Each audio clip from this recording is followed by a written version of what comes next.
வணக்கம், welcome to குறிஞ்சிஸ் kitchen wonders. இன்னைக்கு ஒரு டிஃப்ரெண்ட்டான ரெசிபி ட்ரை பண்ணியிருக்கேன். இது டேட்ஸ் கேசரி.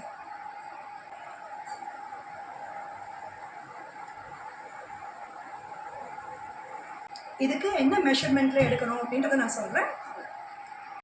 நான் இந்த டேட்ஸ் கேசரி பண்ணுறதுக்கு இந்த கப்பில் தான் எல்லாமே அளவு எடுத்திருக்கேன். ஸோ இதில் 1 கப்பு ரவை எடுத்தேன். அதுக்கப்புறம் இதுலேயே 1.5 கப்பு சர்க்கரை எடுத்திருக்கேன். நீங்கள் எந்த கப்பில் வேணால் உங்கள் மெஷர்மெண்ட் எடுத்துக்கோங்க. ஆனால் எதில் நீங்கள் ரவையை 1 கப் எடுக்கிறீங்களோ அதே கப்பில் 1.5லேருந்து 2 கப்பை கூட நீங்கள் சர்க்கரை சேர்த்து பண்ணிக்கலாம். இது வந்து நான் யூஸ் பண்ணது நார்மல் பாம்பே ரவை தான். பாம்பே ரவை இல்லைனா கோதுமை ரவை இதில் வேணால் நீங்கள் பண்ணிக்கலாம். முதல்ல ஒரு 8 டேட்ஸை வார்ம் மில்கில் ஒரு 1/2 hour ஊற வச்சுக்கோங்க. அதுக்கப்புறம் அதை ஒரு மிக்சியில் போட்டு நல்லா அரைச்சி எடுத்துக்கோங்க. இப்போ நான் வந்து எந்த கப்பில் ரவை எடுத்தேனோ அதே கப்பில் சர்க்கரை மெஷர் பண்ணி எடுத்து வச்சிருக்கேன். ஸோ 1 கப்பு ரவை, 1.5 கப்பு சர்க்கரை, அப்புறம் கொஞ்சம் நட்ஸையும் எடுத்து வச்சிருக்கேன். இப்போ அடுப்பை முதல்ல பற்ற வச்சுட்டு இங்க பேன்ல கொஞ்சமா ஒரு 4 ஸ்பூன் நெய் ஊத்திக்கோங்க.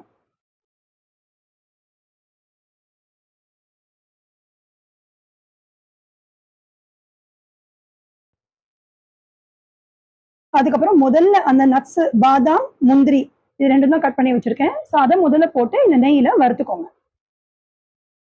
இப்போ நல்லா ப்ரௌன் ஆன அப்புறமா அதை எடுத்து ஒரு பிளேட்ல போட்டு வச்சுக்கோங்க. அதே நெய்யில கொஞ்சம் ரவையும் போட்டு வறுத்துக்கோங்க.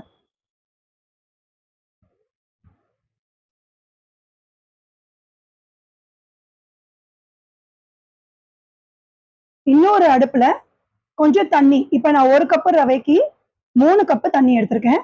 ஸோ 3 கப்பு தண்ணிய இன்னொரு பாத்திரத்துல வச்சு கொதிக்க வச்சுக்கோங்க. தண்ணி நல்லா கொதிச்ச அப்புறமா அதை ரவையில ரவை வறுத்த அப்புறமா தண்ணி நல்லா கொதிச்ச உடனே அதை போட்டு ரவையில நல்லா மிக்ஸ் பண்ணிக்கோங்க. கட்டி இல்லாம நல்லா மிக்ஸ் பண்ணிக்கோங்க. தண்ணியை தனியா கொதிக்க வச்சு இப்படி ஆட் பண்ணும்போது அது வந்து கட்டி தட்டாம நல்லா வரும். இப்போ ரவை நல்லா வேகணும். ஸோ அது வரைக்கும் கொஞ்சம் வெயிட் பண்ணி நல்லா ரவை வெந்த அப்புறமா பாதி வெந்த அப்புறமா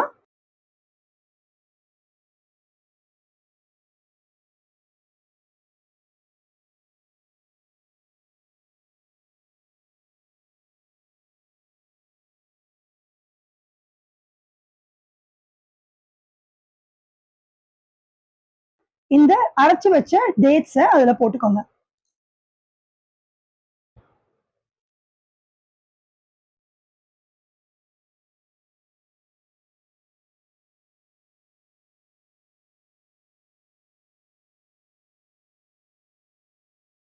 இப்போ ரவை ஃபுல்லா நல்லா வெந்த அப்புறமா சர்க்கரையை அதுல சேர்த்துக்கலாம். நான் இங்க 1.5 கப்பு சர்க்கரை சேர்த்திருக்கேன்.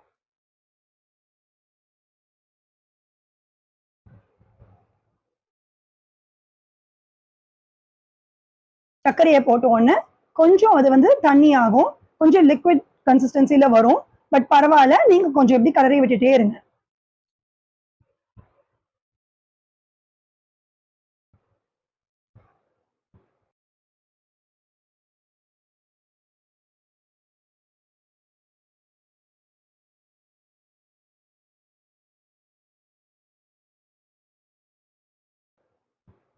இப்போ கொஞ்சமா நெய் ஊத்திக்கோங்க.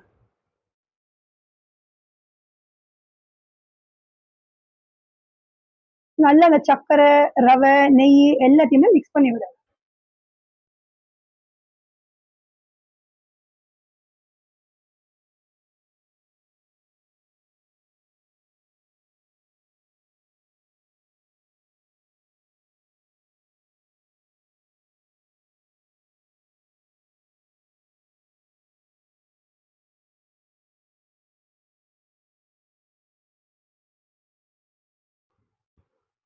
இப்போ நம்ம ஏற்கனவே வறுத்து வச்ச நட்ஸ் எல்லாம் அதுல போட்டுருங்க. பாதாமும் முந்திரியும் அதுல சேர்த்துருங்க.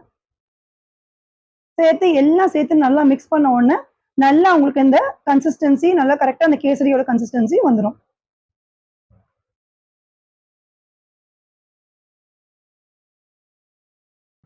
கொஞ்சம் லிக்விடா இருக்கும் போதே நம்ம இதை ஆஃப் பண்ணி வச்சா டைம் ஆக ஆக நல்லா இறுகிடும். ஸோ ரொம்ப ஹார்ட் ஆகாம சாஃப்டா இருக்கும்.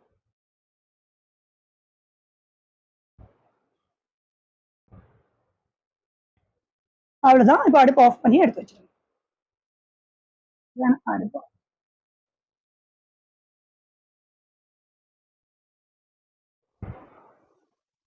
இப்ப நம்மளோட டேட்ஸ் ரவா கேசரி ரெடி ஆயிடுச்சு.